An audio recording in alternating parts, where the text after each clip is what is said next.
Kayong anak ng Diyos lumundag sa tuwa, dahil sinilang na si Jesus. Magsimba na tayo, magpasalamat sa Ama. Salamat po binigay niyo si Jesus. Pastol sa bukirin, nagpastol mga tupa, kanila nagpakita ang anghel ng Diyos. Huwag kayong matatakot, maganda ang balita ko. Ngayong gabi sinilang ng manunubos. Ngayong anak ng Diyos lumundag sa tuwa, dahil sinilang na si Jesus. Magsimba na tayo, magpasalamat sa Ama. Salamat po binigay niyo si Jesus.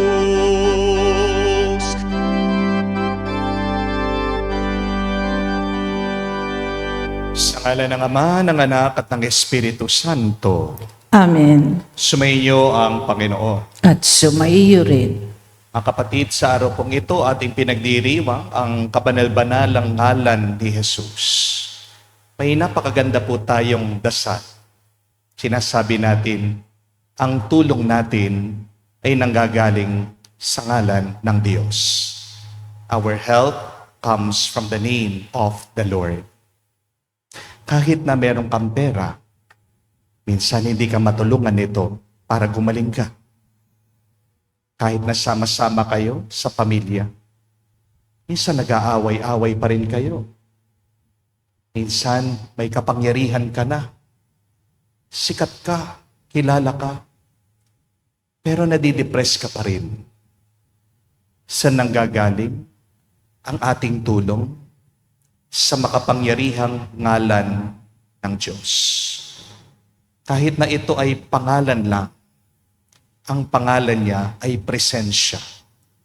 Ang kanyang pangalan ay grasya. Kaya sa banalamisang ito, tawagin natin muli ang kabanal-banalang ngalan ni Jesus. Para basbasan ang ating mga pamilya, ang ating trabaho, ang ating mga panaginip at planos sa buhay. Sa mga pagkakataon na kung saan hindi natin binigyan ng tamang kagalangan ang pangalan ng Diyos. Hilingin natin muli ang kanyang awat pagpapatawad para tayo makitang karapat-dapat muli makatanggap sa mga banal na misteryo. Inaamin ko Sa makapangyarihang Diyos at sa inyo mga kapatid, na lubha kong nagkasala sa isip, sa salita at sa gawa at sa aking pagkukulang. Kaya isinasamo ko sa mahal na Birheng Maria, sa lahat ng mga anghel at mga banal, at sa inyo mga kapatid, na ako'y ipanalangin sa Panginoong ating Diyos. kaawaan tayo ng makapangyarihang Diyos, patawarin tayo sa ating mga kasalanan, at patnubayan tayo sa buhay na walang hanggan. Amen. Panginoon, kaawaan mo kami. Nginoon, kaawaan mo kami. Kristo, kaawaan mo kami. Kristo, kaawaan mo kami. Panginoon, kaawaan mo kami. Panginoon, kaawaan mo kami. Manalangin tayo. Ama namin makapangyarihan, pakundangan sa aming pagpaparangal sa ngalan ni Jesus. Kami mga nagkakamit ng kanyang matamis na pagmamahal sa sanlibutan, ay bigyan mo ng puspos na kaligayahan sa kalangitan. Sa pamagitan niya kasama ng Espiritu Santo, magpa sa walang hanggan. Amen.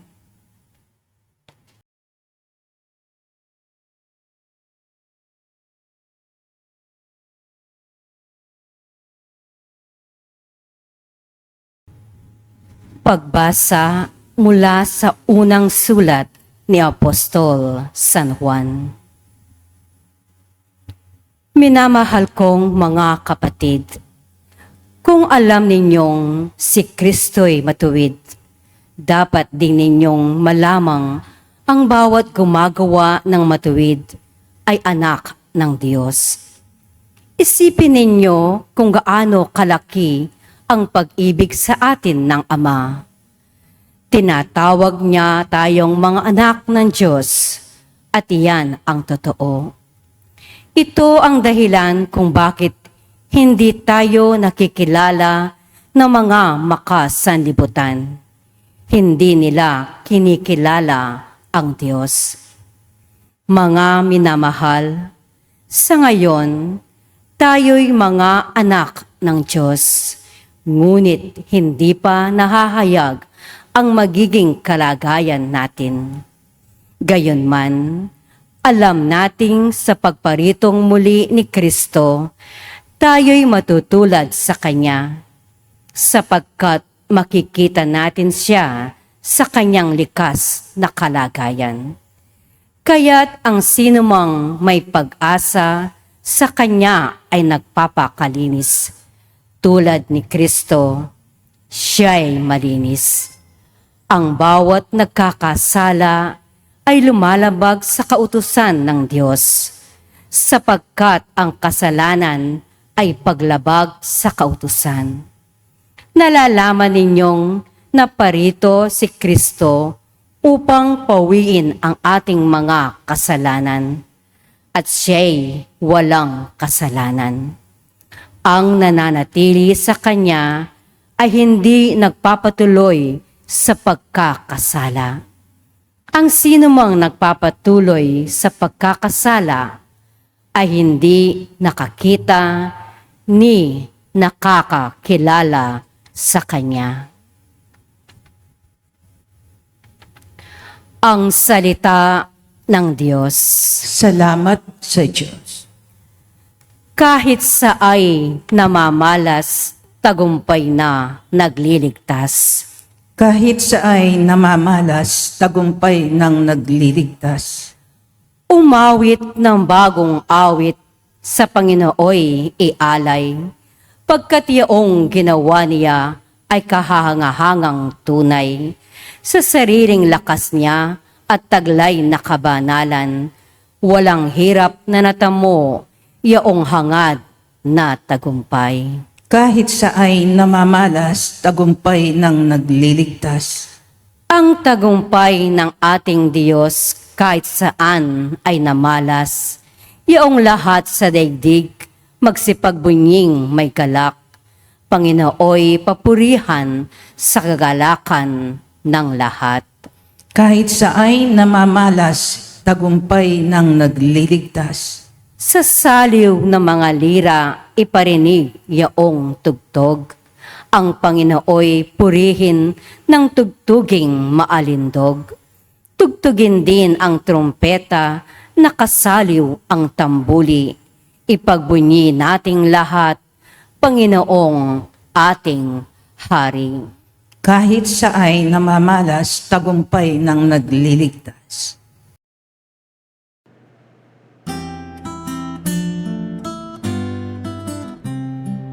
Alleluia, alleluia, alleluia, alleluia, alleluia,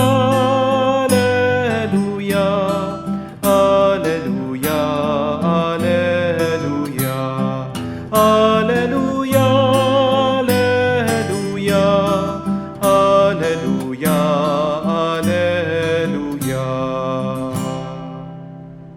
Naging anak ng Diyos tayo sa salitang naging tao na nanirahan sa mundo. Alleluia, alleluia. Sumainyo ang Panginoon. At sumaiyo rin. Ang mabuting balita ng Panginoon ayon kay San Juan. Papuri sa iyo, Panginoon. Kinabukasan, nakita ni Juan si Jesus na lumalapit sa kanya. Sinabi niya, ito ang kordero ng Diyos. Itong nag-aalis sa mga kasalanan ng salibutan. Siyang tinutukoy ko nang sabihin kong dumarating na kasunod ko ang isang higit sa akin, sapagkat siya na bago pa ako pinanganak. Hindi ko rin siya lubos na nakilala noon, bagamat ako'y naparitong nagbibinyag sa tubig upang ipakilala siya sa Israel. Itong patotoo ni Juan. Nakita ko ang espiritong bumababa buhat sa langit, gaya ng isang kalapate, at nanatili sa kanya. Hindi ko nga siya lubos na nakikilala noon, Ngunit ang nagsugo sa akin upang magbinyag sa tubig ang nagsabi sa akin, makikita mong espiritu na bababa at mananatili sa isang tao. Siya ang magbibinyag sa pamagitan ng Espiritu Santo. Nakita ko ito at pinatotohanan kong siya ang anak ng Diyos. Mga kapatid, ang mabuting balita ng ating Panginoon. Pinupuri ka namin, Panginoong Hesus Kristo. Magandang araw po muli sa inyong lahat and a happy, blessed New Year po sa inyong lahat. Nang minsan ako po ay naglalakad sa mall at napatingin po ako dun sa tindahan ng relo. Nagulat po ako kasi meron pong isang relo, maliit lang, simple lang po ang itsura, pero alam niyo po kung magkano yung presyo? 1,000,000. Tanong ko sa sarili ko, bakit ang mahal? Anong meron dito sa relong ito? Nakita ko po yung tatak, Rolex. Kaya pala. Katabi po nito, may isa pang relo. Mas maliit, pero mas mahal. 2.4 million pesos. Ano po ang tatak? Patek Philippe. Para-parehas lang naman pong relo. Parehas din naman po yung takbo ng oras.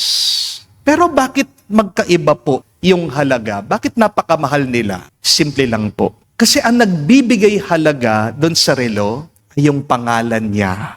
Amen? Kailangan po nating tanggapin at unawain ito. Hindi lahat ng pangalan ay para-pareho. Amen? Not all names are the same. Merong mga pangalan, may bigat, may dating, may impluensya, may kapangyarihan. At saan nanggagaling po yung lakas ng pangalan? Hindi po sa tunog nito, kundi sa kanyang kahulugan at kwento na nasa likod noong pangalan. Sa Biblia po, marami pong pangalan ang Diyos. Baka hindi po kayo aware dito. Sa Old Testament o sa Lumang Tipan, ang unang pangalan ng Diyos talagang ginagalang ay Yahweh. Ang ibig po sabihin nito ay ako. I am who am. Pero dahil po masyadong sagrado, banal ang pangalan na ito, hindi daw po binibigkas ng mga Hudyo. Kaya sa tuwing makikita nila, babasahin po nila sa kanilang banal na kasulatan, dun sa Torah, anong ginagawa ng mga Hudyo? Tumatahimik sila. Ayaw po nilang bastusin yung pangalan ng Diyos. O kaya naman po, para hindi nila mabigkas, masabi, yung sagrado, yung banal na pangalan ni Yahweh, gumamit po sila ng ibang pangalan, ibang salita. Ito po yung salitang Adonai. Ang ibig po sabihin, Panginoon, Lord. Sa Genesis 1, kung bubuksan niyo po ang inyong mga Biblia, ang tawag po sa Diyos ay Elohim, the creator of everything, ang manlilikha ng lahat.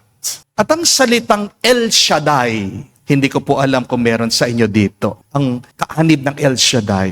Ang ibig po sabihin ay ang Diyos na makapangyarihan, the powerful God. Sa Bagong Tipan, sa New Testament, marami din pong pangalan ng Diyos. Maraming mga salita para ilarawan kung sino siya. Narinig natin katapos-tapos pa lang ng Pasko, ang anghel pinahayag niya na ang magiging anak ni Maria ay tatawaging Emmanuel. Ibig sabihin, ang Diyos kasama natin. God with us. Kasi yung mga ibang Diyos-Diyosan po ng ibang bansa, ang paniwala nila ang kanilang mga Diyos ay nakatira sa langit, malayo nandun sa bundok. Kakaiba po ang Diyos na sinasamba ng mga Hudyo. Ang Diyos sa pinaniniwalaan natin. Siya ang Diyos na malapit sa atin. Para po sa mga Griego na naging Kristiyano, ginamit po nila ang salitang kairos, kurios, para kay Jesus. Ang ibig po sabihin ay Master, Panginoon. Ibig sabihin siya ang boss, siya ang masusunod. At ang Diyos ay tinatawag din pong Alpha at Omega. Anong ibig sabihin? Ang umpisa at katapusan. Pero sa lahat po ng pangalan na ito, iisa lamang po ang pangalan na may kapangyarihan, may lakas para magpayuko sa langit at lupa. Dahil ito po ang pangalan na pinagdiriwang natin ngayon. Ito po ang pangalan na kapag binigkas mo pa lamang, gumagaling ang mga may sakit. Ito po ang pangalan na napapatahimik ang takot natin. Ito ang pangalan na kung saan pag narinig daw ng mga demonyo, nanginginig na sila. Natatakot na sila. Ito ang pangalan na nagpapalabas ng mga masamang espiritu kapag meron silang sinasaniban. Ito din ang pangalan ng kaligtasan ng sanlibutan. Tang sabi po ni San Pablo sa atin, ang pangalang ito ang dapat sambahin. Ang pangalang ito, kapag narinig ng tao, ay dapat sila'y lumuhod. Ang makapangyarihang pangalan na ito ay walang iba kundi ang pangalan ni Jesus. The most powerful name of God, the most sacred name of God, the most beautiful name of the divine is Jesus. Nung unang panahon po sa ating simbahan, dahil nauunawaan po ng mga Kristiyano, yung kapangyarihan po ng pangalan ni Jesus. Kapag naririnig po ito sa loob ng misa, pag binabanggit ito sa panalangin, alam yung ginagawa ng mga Kristiyano, ng mga mananampalataya, yumuyuko sila. We bow at the name of Jesus. They bow at the name of Jesus. Pero ngayon parang nakalimutan na po natin, no? Pag narinig natin yung pangalan ni Jesus, wala lang. Yung iba nakatingala. Yung iba lumilipad. Yung kanilang isip, baka nandun na sa trabaho, baka nandun na doon sa kateks. Ba iniisip na pagkatapos ng misa sa kami pupunta anong kakainin namin. Magandang ibalik po ang tradisyon na ito. That we should bow at the name of Jesus because it is the most powerful, the most sacred, the most beautiful name of God. Magandang itanong po ito, magandang pagmunihan. Anong ginagawa natin sa pangalan ni Jesus? Baka ginagamit mo ito para manumpa. O baka pag ikaw ay nagmumura, nasasabi mo, binabanggit mo ang kanyang pangalan. Ginagamit ba natin talaga sa pananalangin ang kanyang pangalan? Ito ba ang pangalan na nagbibigay sa atin ng lakas? Dito ba tayo humuhugot ng tapang? Ginagamit ba natin ang kanyang pangalan para patibayin natin ang ating tiwala sa Diyos? Kung matatandaan niyo po, bumisita yung mga Beatles dito sa Pilipinas noon. At in-interview po si John Lennon. Naalala niyo yung sinabi niya? Meron siyang sinabi na napakayabang. Na nabanggit niya, mas sikat pa kami kaysa kay Jesus. Alam niyo po kung ano nangyari pagkatapos nun. Di ba binaril siya? Pinatay siya. Si Marilyn Monroe, kilala niyo po?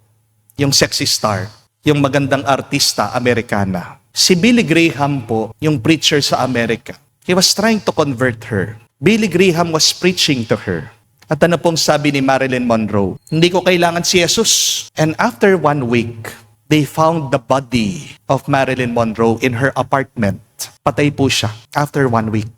Yung pong engineer ng Titanic, bago po maglayag yung malaking barkong yon, pinagmamalaki niya na yung kanilang ginawa, dinesign, sobrang tibay. Bakit daw ang Diyos hindi niya mapapalubog ito? Hindi niya masisira ito? What happened? Anong nangyari? Pagkatapos ng ilang linggo, nagkaroon ng aksidente at napakaraming tao ang nasawi. See, you cannot mock God and get away with it. Kasi ang pangalan ng Diyos, hindi basta-basta pangalan. Ito ay may kapangyarihan. Ito ay kanyang presensya. Kaya nakakalungkot. Minsan ang pangalan ng Diyos, ginagamit pa sa joke. Di po ba? At pagkatapos, ang daming mga tao nagtatawanan pa. Nakakalungkot na minsan hindi natin ginagamit sa panalangin ang pangalan ng Diyos. Nakakalungkot na minsan hindi man natin binabanggit ang pangalan ng Diyos. Mga kapatid, ang tunay na kapangyarihan ng pangalan ni Jesus ay hindi lang sa pagbibigkas, kung hindi sa pagtitiwala. Ang mga demonyo, kaya din pong bigkasin ang pangalan ni Jesus. Pero hindi nila kayang sundan ang Diyos. Baka ganyan din tayo, di po ba? Madaling sabihin na, Jesus, Jesus, Lord, Lord, o Diyos ko, Diyos ko. Kasi meron ka lang kailangan sa Kanya. Pero pagkatapos mong nakuha yung kailangan mo, nasan ka na? Anong pagkakaiba mo sa mga demonyo na alam nila ang pangalan ng Diyos, alam nila sabihin ang pangalan ni Jesus, pero hindi naman sila sumusunod? Baka wala kang pagkakaiba sa mga masamang espiritu. Di po ba? Oo, alamin mo ang pangalan ng Diyos sabihin mo ang kanyang makapangyarihang ngalan, pero dagdagan natin, sumunod tayo sa Kanya. At ang tanda na tayo sumusunod sa Kanya ay yung sumusuko tayo sa Kanya. You say the name of Jesus, and yet you partner it with your following, with your surrendering. Kaya nga kung ikaw ay sugatan, pagod, nalilito, nag-iisa, nagdurusa, anong magandang dasal? Sabihin mo lamang, Jesus, have mercy on me. Jesus, save me. Jesus, be with me. Napakasimple po, no? Pero kung galing sa puso, yan ay naririnig ng Diyos. At yan ang magiging daan para ikaw ay basbasan pa niya. Mga kapatid, kapag hindi na nating kayang hawakan ang ating buhay, naway hawakan mo ang pangalan ng Diyos. Kapag hindi mo na kayang lumaban, banggitin mo ang pangalan ng Diyos. Kapag natatakot ka na sa kinabukasan, iharap mo lang ang pangalan ng Diyos. Sapagkat merong isang pangako ang Diyos sa atin ngayon, that there is no other name by which we are saved, only but the name of Jesus. Mga kapatid, ngayong kapistahan ng banal na pangalan ni Jesus, hingin natin hindi lang ang kanyang pagpapala, kundi ang kanyang presensya sa ating puso, sa ating pamilya, sa ating buhay. At sa bawat pagsubok na darating ngayong buong taon, sana kung hindi mo alam ang iyong gagawin, kung hindi mo alam ang iyong sasabihin, kung ikaw ay nagsasawa na sa ingay ng mundo, kung puno na ng bigat ang iyong puso, huwag mong kalimutan, merong isang mapagmahal na Panginoon. Kailanman, hindi kanya iiwan. At ang kanyang makapangyarihang pangalan ay Jesus. Kaya nga po sa banal na misang ito, itaas natin sa Diyos ang lahat ng ating mga dasal at panalangin. Maniwala tayo, ipagkakaloob niya ang ating kahilingan sa pamagitan ng makapangyarihang ngalan ng anak ng Diyos, ang ating Panginoong Hesukristo. Amen. Tumayo po tayo, alay po natin sa Diyos ang ating mga dasal at panalangin at ating sabihin, Panginoon, dinggin mo kami. Panginoon, dinggin mo kami. Ang mga pinuno at kasapi ng simbahan, naway maging masigasig na ipahayag si Jesus sa mga tao sa pamamagitan ng kanilang paglilingkod na hindi inuuna ang sarili. Manalangin tayo sa Panginoon. Panginoon, dinggin mo kami. Ang mga nanunungkulan sa pamahalaan, naway hindi maghangad ng pansariling pakinabang, kundi maglingkod sa abot ng kanilang makakaya para sa kapakanan ng bayan. Manalangin tayo sa Panginoon. Panginoon, dinggin mo kami. Ang mga magulang, naway maunawaan na sa pamamagitan ng pagtuturo nila ng pananampalataya sa kanilang mga anak, ay natutupad nila ang kanilang natatanging misyon na akayin ang mga tao patungo kay Jesus. Manalangin tayo sa Panginoon. Panginoon, dinggin mo kami. Ama naming Diyos, tinupad mong iyong pangako sa amin sa paghahandog mo sa iyong anak. Pagdalo mo sa amin ang biyayang maging tapat sa mga saksi ng kanyang pagdating. Dinadalangin namin ito sa pamagitan ni Kristo, aming Panginoon. Amen.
Manalangin kayo mga kapatid para ng ating mga paghahain ay kalugdan ng Diyos amang makapangyarihan. Tanggapin nawa ng Panginoon itong paghahain sa iyong mga kamay, sa kapurihan niya at sa karangalan sa ating kapakinabangan at sa buong sambayanan niyang banal. Ama naming lumikha sa ngalan ni Jesus, tanggapin mo ang mga alay sa dambana, pakundangan sa kanyang pangako na anumang hilingin namin sa kanyang ngalan ay di mabibigo, sapagkat siya'y nabubuhay kasama ng Espiritu Santo magpasawalang hanggan. Amen. Sumainyo ang Panginoon. At sumaiyo rin. Itaas sa Diyos sa inyong mga puso at diwa. Itinaas na namin sa Panginoon. Pasalamatan natin ang Panginoong ating Diyos. Marapat na siya ay pasalamatan. Ama naming makapangyarihan, tunay nga marapat ikaw ang aming pasalamatan. Sa pamagitan ni Jesucristo na aming Panginoon, sumilay sa amin ang pagkakataong makipagpalitang handog sa iyo ngayon. Inako ng iyong maasahang anak, ang pagkataon naming alangan at hamak. Kahit kamatayan namin ay kanyang natikman upang kami makasalo sa buhay na walang hanggan. Kaya kaisa na mga anghel nagsisiawit ng papuri sa iyo na walang humpay sa kalangitan. Kami nagbubunyi sa iyong kadakilaan.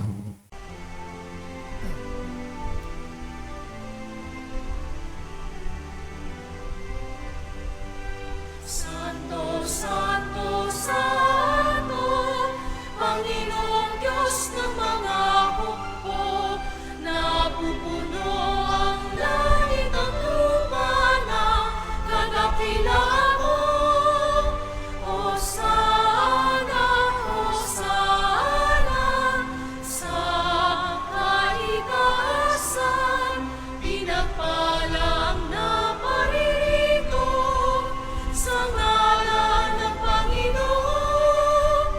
Hosana, Hosana, sa kaitaasan.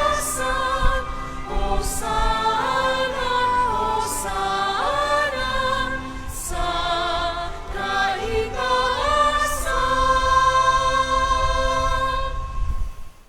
Ama naming banal, ikaw ang bukal ng tanang kabanalan. Kaya't sa pamagitan ng iyong Espiritu, gawin mong banal ang mga kaloob na ito upang para sa amin maging katawan at dugo ng aming Panginoong Jesucristo. Bago niya pinagtiis ang kusang loob na maging handog, hinawakan niyang tinapay, pinasalamatan kanya. Pinaghati-hati niya iyon, inabot sa kanya malagad at sinabi, tanggapin ninyong lahat ito at kanin. Ito ang aking katawan na ihahandog para sa inyo.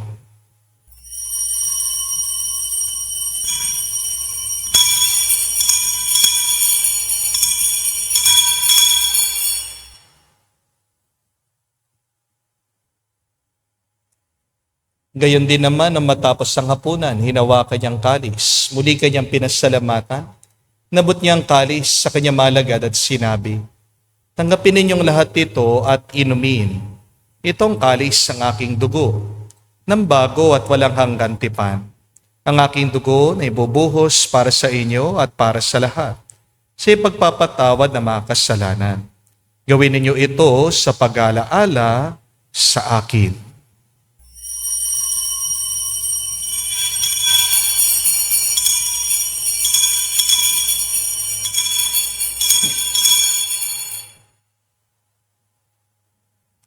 Ang misteryo ng pananampalataya. Aming ipinahayag na namatay ang iyong anak, nabuhay bilang Mesiyas at magbabalik sa wakas para mahayag sa lahat. Ama, ginagawa namin ngayon ang pag-alaala sa pagkamatay, muling pagkabuhay ng iyong anak. Kaya tinialay namin sa iyong tinapay nagbibigay buhay at ang kalis na nagkakalob ng kaligtasan. Kami nagpapasalamat dahil kami yung minarapat na tumayo sa harap mo para maglingkod sa iyo. Sinasamo namin kami magsalo-salo sa katawan at dugo ni Kristo ay mabuklod sa pagkakaisa. sa pamagitan ng Espiritu Santo. Amalingapin mong iyong simbahan laganap sa buong daigdig. Puspusin mo kami sa pag-ibig. Kaisa ni Leon, ang aming Santo Papa, si Florentino, aming Arsobispo at ng Tanang Kaparian. Alalahanin mo rin ang aming mga kapatid na nahimlay, may pag-asang sila'y muling mabubuhay. Ngayon din naman lahat ng mga pumanaw, kaawaan mo sila't patuloyin sa iyong kaliwanagan. Kaawaan mo at pagindapatin kaming lahat, makasalo sa iyong buhay na walang wakas. Kaisa na mahal na Birhen Maria, Ina ng Diyos, kaisa ni San Jose, ang kanyang malwalhating esposo, kaisa ng mga apostol, lahat ng mga banal, na namuhay dito sa daigdig na kalugod-lugod sa iyo. May pagdiwang nawa namin ang pagpupuri sa ikararangal mo sa pamagitan ng iyong anak, aming Panginoong Heso Kristo. Sa pamamagitan ni Kristo, kasama niya at sa Kanya, ang lahat ng parangal at papuri ay sa iyo, Diyos Ama, makapangyarihan, kasama ng Espiritu Santo, magpasawalang hanggan. Amen, Amen, Amen, Amen, Amen, Amen. Sa nakagaling na utos sa turo ni Jesus sa Panginoon natin at Diyos, ipahayag natin ang lakas loob.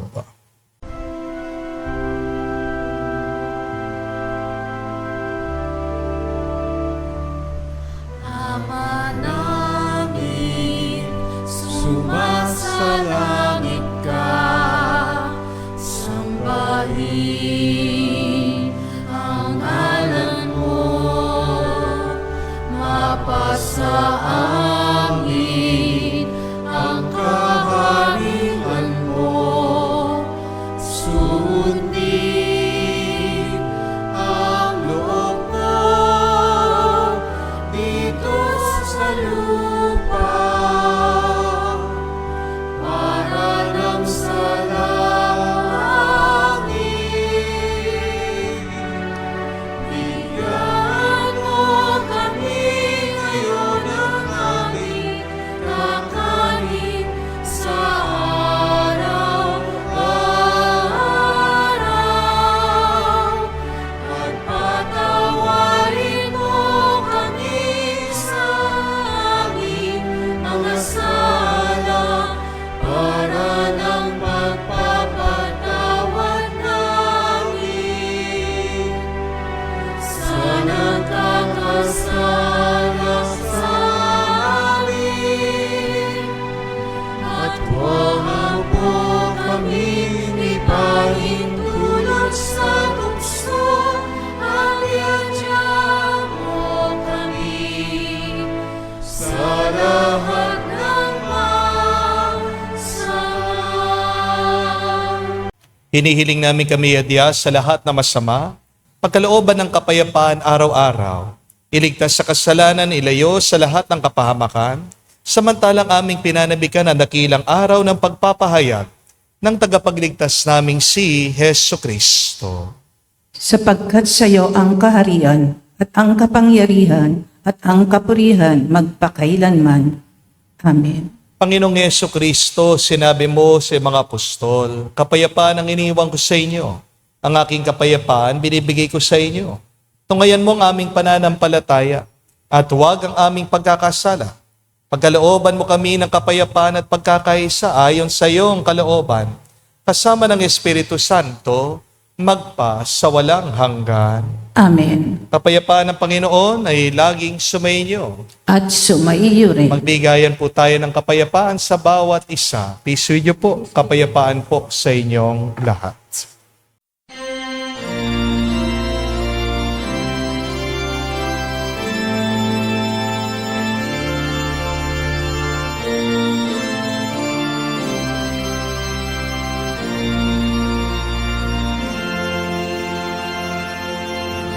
Kordero ng Diyos na nagaling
Mga kapatid, naririto ang ating Panginoong Jesucristo, ang Kordero ng Diyos. Siya nag-aalis sa mga kasalanan ng sanlibutan. Mapalad tayong lumalapit sa piging ng Kordero. Panginoon, hindi ako karapat-dapat na magpatuloy sa iyo, ngunit sa isang salita mo lamang ay gagaling na ako.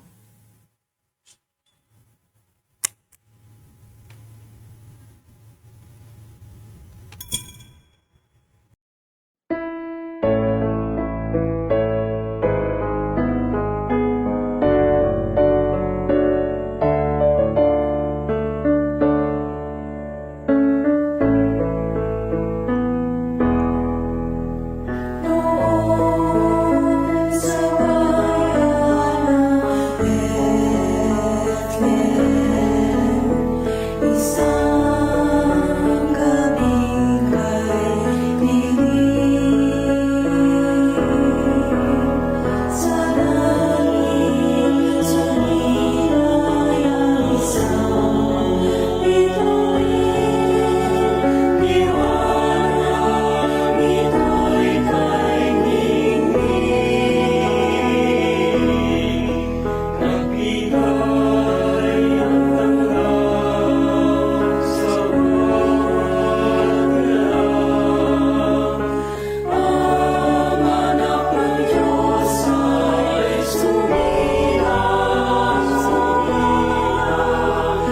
Noon sa bayan ng Bethlehem, may isang taong nagniningning.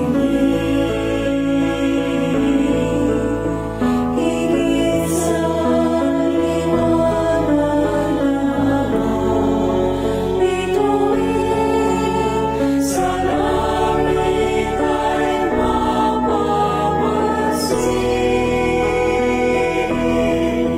O bituin at langit, sa iyong liwanag magpasilang ni Kristo, iyong inihaya. Purihin ang Diyos, purihin ang Diyos, sa pagdating ng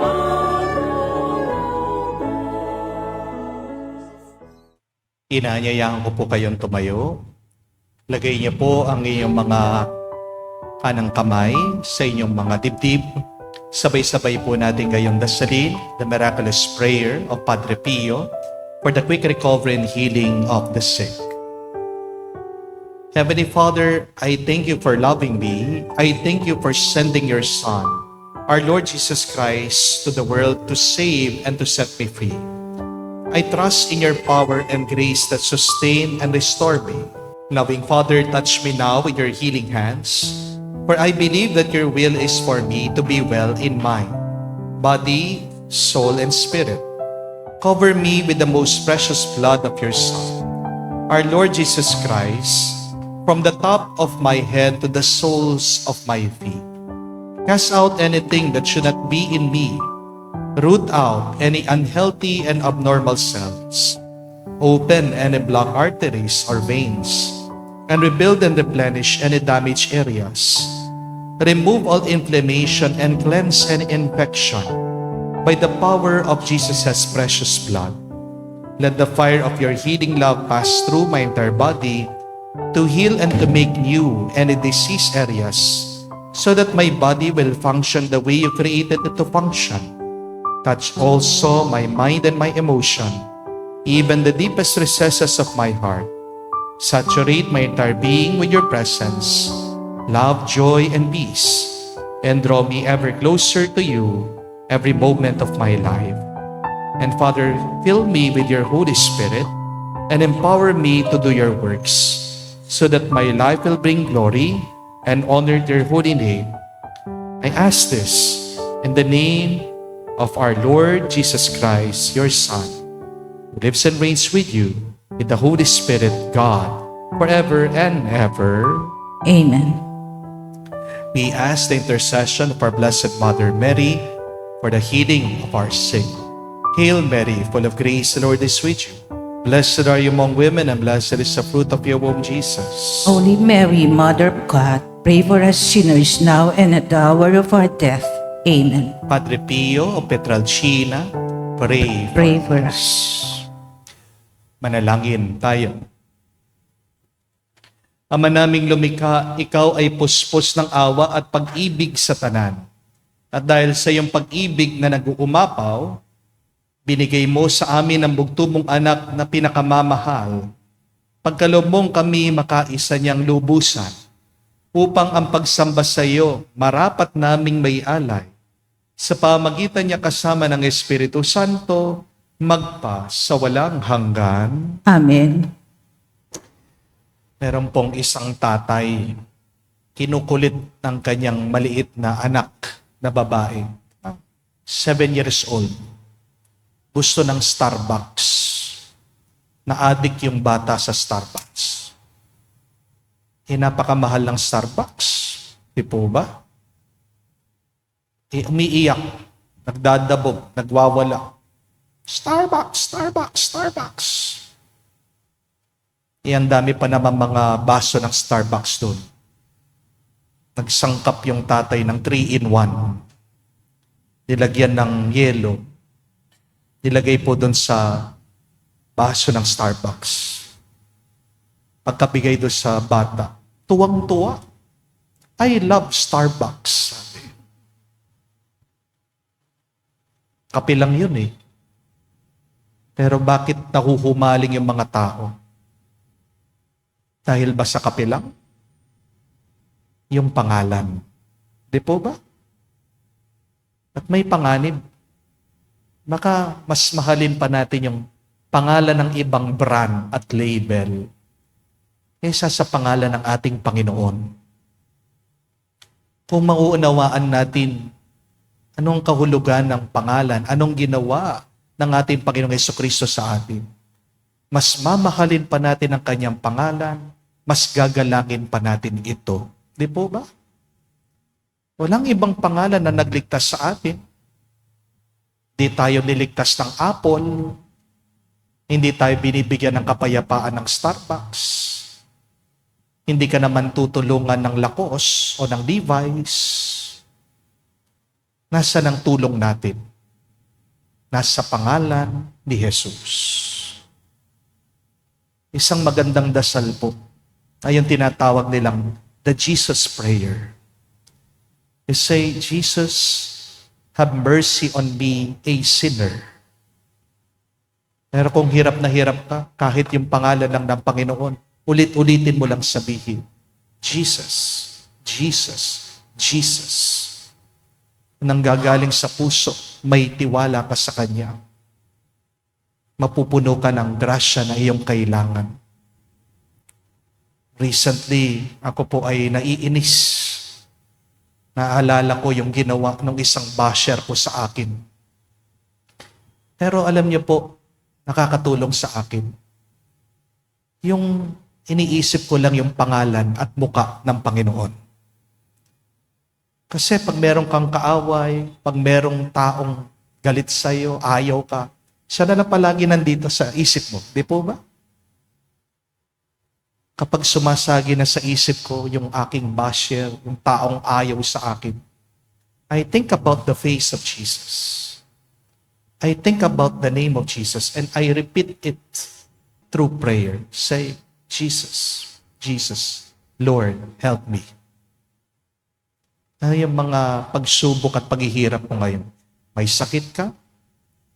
You say the name of Jesus to your sickness. May utang ka? Banggitin mo pangalan ni Jesus sa harap ng mga utang mo. May away kayo, di pagkakaintindihan ng iyong asawa. Dasal kayo, sabihin niyo yung pangalan ni Jesus. Because the name of Jesus is the most powerful name of all, and every knee should bend to worship His name. Say the Jesus prayer. Be blessed. Be at peace. Sumainyo ang Panginoon. at sumaiyo rin. At kayo'y basbasan ng Diyos, makapangyarihan sa lahat, sa ngalan ng Ama, ng Anak, ng Espiritu Santo. Amen. Ang ating misa ay natapos na. Pumayo kayo sa kapayapaan ni Kristo. Salamat sa Diyos.